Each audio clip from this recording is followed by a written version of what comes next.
دریا کے کنارے سال کی جو آخری تاریخ ہوتی ہے نا، آخری تاریخ سمجھ لیں 29 ذی الحج، سال کے آخر پہ نا شیطان آتا ہے، ایک بت خانہ ہے، اس میں شیطان آتا ہے اور شیطان آ کے اس بت خانے پہ قبضہ کرتا ہے۔ تو اگر وہاں ایک کنواری لڑکی نہ بٹھائی جائے تو وہ سارے ملک پہ قبضہ کر لے گا اور سب کو مار ڈالے گا۔ لہذا ایک لڑکی کی بلی چڑھائی جائے گی، اس کو بٹھایا جائے گا بت خانے میں رات کو، وہ کنواری لڑکی ساری رات وہاں بیٹھے گی، صبح جب لینے جاتے تو لڑکی مری ہوتی، شیطان آیا ہے تو اس کو نہ یہ دینی ہے تو تب اس نے جان چھوڑی۔ یہ رسم تھی۔ میں اکثر کہتا ہوں ہمارے تو جو دروازے پہ بھیک لینے آتا ہے وہ بھی قسمت کا حال بتاتا ہے، جس کی اپنی قسمت خراب ہے کہ مانگتا پھرتا ہے۔ اپنی قسمت کا یہ حال ہے کہ در در کا بھکاری ہے، قسمت کے حال بتاتا ہے، اور کئی دفعہ سونا بھی ڈبل کر دیتے ہیں، پتہ تب چلتا ہے جب سنگل بھی غائب ہو جاتا ہے۔ خدا کا خوف کرے، یہ قسمت کا حال بتائے گا جو روٹیاں مانگتا ہے۔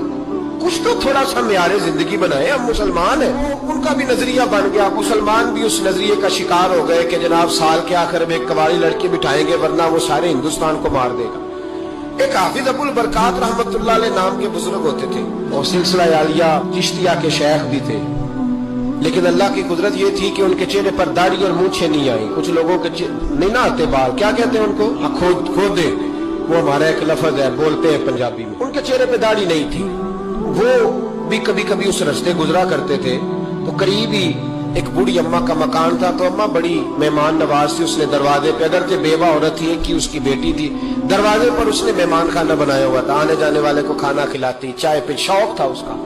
اور حافظ صاحب دن کے وقت وہاں آئے، اماں بڑا رو رہی تھی، کھانا بھی نہ ملا، چائے بھی نہ ملی، تو کہنے لگے میں تو اس رستے اس لیے آیا تھا کہ یہاں ٹھہروں گا، مہمان نوازی یہاں اچھی ہوتی ہے، ہوٹل تو ہوتے نہیں تھے تو مہمانوں کو مہمان خانوں میں ٹھہرنا پڑتا تھا۔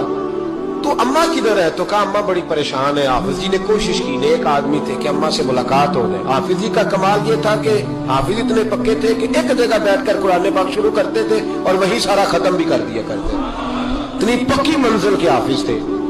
تو حافظ ابو البرکات صاحب وہاں بیٹھے، وہ اماں کوئی بزرگ تھے حافظ صاحب، وہ اماں سے کسی طریقے ملاقات کی تو اماں ملتے ہی رونے لگی، چیخے مار کے۔ اماں کیا ہوا؟ کہنے لگی حافظ جی ایک کی بیٹی ہے، خامن فوت ہو گیا تو میں نے نکاح نہیں کیا، ایک بیٹی کے نام ساری زندگی کر دی، یہاں نا اب بت خانے میں میری بیٹی کو بٹھایا جائے گا۔ مسلمانوں کے بھی، کچھ مسلمانوں کے بھی ہمارے گاؤں کے نظریات کمزور ہو گئے، یہاں بچی کو بٹھایا جائے گا اور سویرے وہ مر جائے گی میری بیٹی، قرآن اندازی ہوئی ہے تو میری بیٹی کا نام نکل آیا، اب بیٹی کو جانا ہی پڑے گا، یہ ہمارے ان کچھ علاقوں کا طریقہ ہے۔ حافظ جی کہنے لگے اماں تو اس طرح کر، میں لوگوں کو سمجھاتا ہوں کہ یہ غلط ہے، شریعت اس کو پسند نہیں کرتی، تو میرے ساتھ انہوں نے کہا یہ لوگ نہیں مانیں گے، بہت سارے ہندو بھی ہیں، بہت سارے مسلم بھی ہیں، تو گڈمڈ ہو گئے نظریات، یہ تھوڑی مانیں گے۔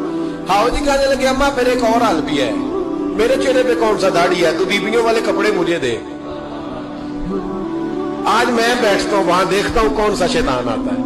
عقیدہ مضبوط ہو نا، اقبال کیا کہتے ہیں ارادے جن کے پختہ ہو، نظر جن کی خدا پر ہو، تلاطم خیز موجوں سے وہ گھبرایا نہیں کرتے۔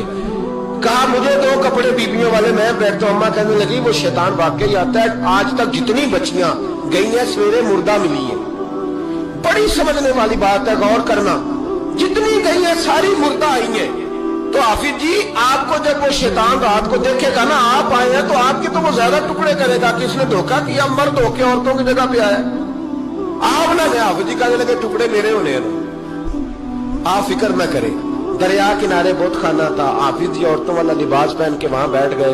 حافظ صاحب کہتے ہیں 3 دفعہ میں نے رات کو باہر نکل کے دریا پہ وضو بھی کیا، ساری رات میں نے قرآن پاک پڑھا، اور جب فجر کا وقت ہوا تو باہر نکل کے میں نے اذان پڑھی، لوگ آئے تو میں نے جماعت کرائی، اور فرماتے ہندو مسلمانوں سب کو بلا کے میں نے کہا کہ اگر آج کے بعد شیطان نہ آئے تو ہندو کلمہ پڑھتے ہو سارے؟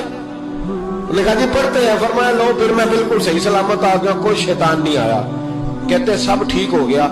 اب لوگ کہنے لگے اب جی بات تو آپ کی ٹھیک ہے، پر وہ بی بی کیسے مر جاتی جس کو ہم رات کو بٹھاتے تھے سویرے مردہ ملتی تھی، تو اس کو کون مارتا تھا اگر شیطان نہیں آتا؟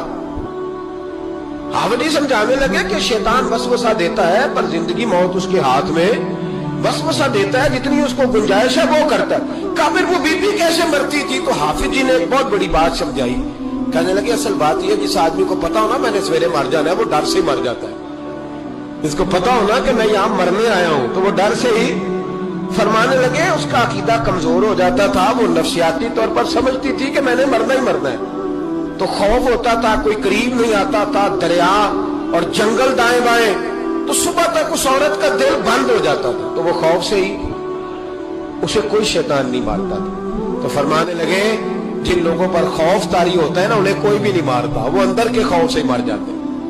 اندر کے خوف، بہت سارے لوگ ایسے ہیں جو نفسیاتی طور پر مر گئے، اندر کے خوف سے وہ لوگ مر گئے.